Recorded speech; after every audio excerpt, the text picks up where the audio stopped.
हनुमान मेरे भाई। किसी गांव में अनामिका नाम की एक लड़की रहा करती थी। उसके माता पिता का निधन बचपन में ही हो गया था। अब उसकी सारी जिम्मेदारी उसके मामा मामी पर आ गई थी। लेकिन उसके मामी का व्यवहार उसके साथ कुछ अच्छा नहीं था। उसके मामा शहर में काम किया करते थे, तो कई दिनों तक घर से दूर रहा करते थे। मामा के जाने के बाद उसकी मामी उससे घर का सारा काम करवाती थी और उसके भाई बहन उससे अपना विद्यालय का काम करवाते थे। लेकिन जैसे ही मामा लौट कर आते, उनका व्यवहार बदल जाता था। अनामिका किचन में खाना बना रही थी, तभी उसके हाथ से प्लेट गिरकर टूट गई। आवाज सुनकर मामी किचन में आई और प्लेट के टुकड़े देख उस पर गुस्सा करने लगी। अरे, हाथों में जान नहीं है क्या तेरे? इतनी महंगी प्लेट तोड़ दी।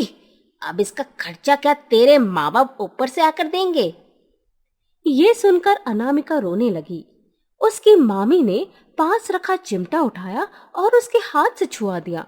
अनामिका गर्म चिमटे से जल गई और रोते हुए बोली, मामी, आप मेरे साथ ऐसा क्यों करती है? आज मैं मामा जी से आपकी शिकायत करूंगी। मेरी शिकायत करेगी?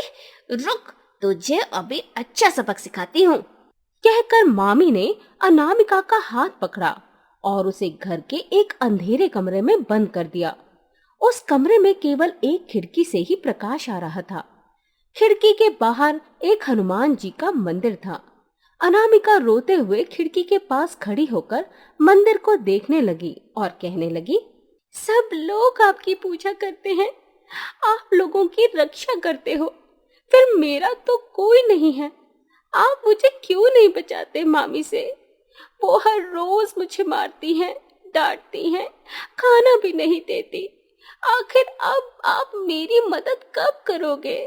ऐसा कहते कहते अनामिका खिड़की के पास ही सो गई। अगले दिन रक्षाबंधन का त्योहार था। घर में कई सारी मिठाइयां आई हुई थीं। सबने नए कपड़े पहने हुए थे, सिवाय अनामिका के, क्योंकि आज भी उसे किचन के काम से फुर्सत नहीं मिल रही थी।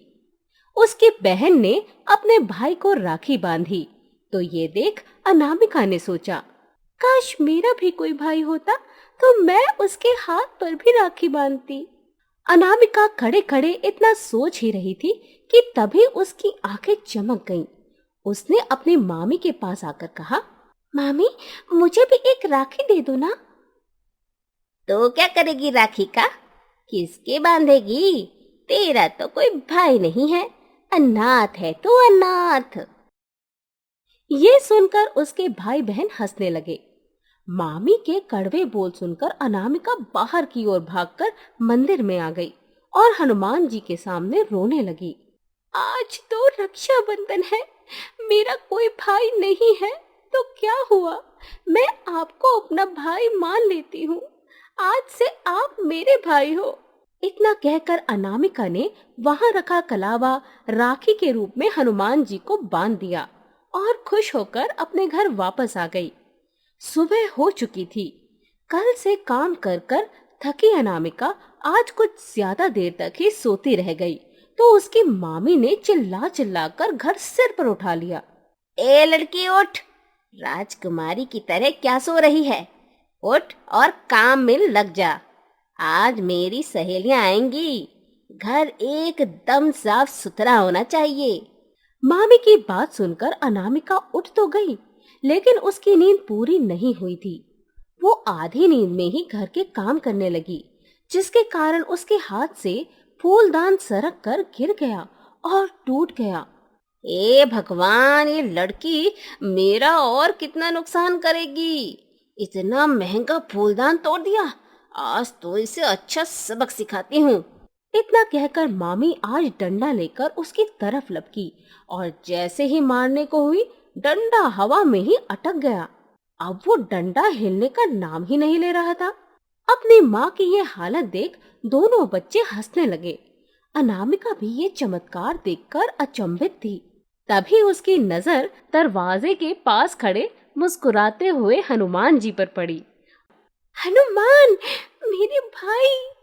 माँ भी डंडा लेकर उसे मारने की कोशिश कर ही रही थी कि तभी अनामिका के मामा घर लौट आए उन्होंने देखा कि उनकी पत्नी अनामिका को डंडे से मारने जा रही है, तो उन्होंने तुरंत डंडा छुड़ा लिया और मामी को डांटने लगे। ये क्या कर रही थी तुम? इतनी छोटी बच्ची को मारने जा रही थी? अच्छा, अब मैं समझा कि अभी तक जितनी भी चोट अनामिका को लगी थी वो सब तुम्हारे कारण ही लगी थी, ना कि खेलते हुए गिरने से। तुम्हारे मन में बिल्कुल दया नहीं है। चली जाओ मेरे घर से। मुझे माफ कर दो। मैं कहाँ जाऊंगी ये घर छोड़कर। आगे से ऐसा नहीं करूंगी। मुझे माफ कर दो। अनामिका, तू समझा अपने मामा को, मुझे घर से ना निकाले। अब मैं तुझे कभी नहीं मारूंगी। मुझे माफ कर दे बेटा। अनामिका मुस्कुराई और हनुमान मेरे भाई बोलकर मंदिर की तरफ भाग गई।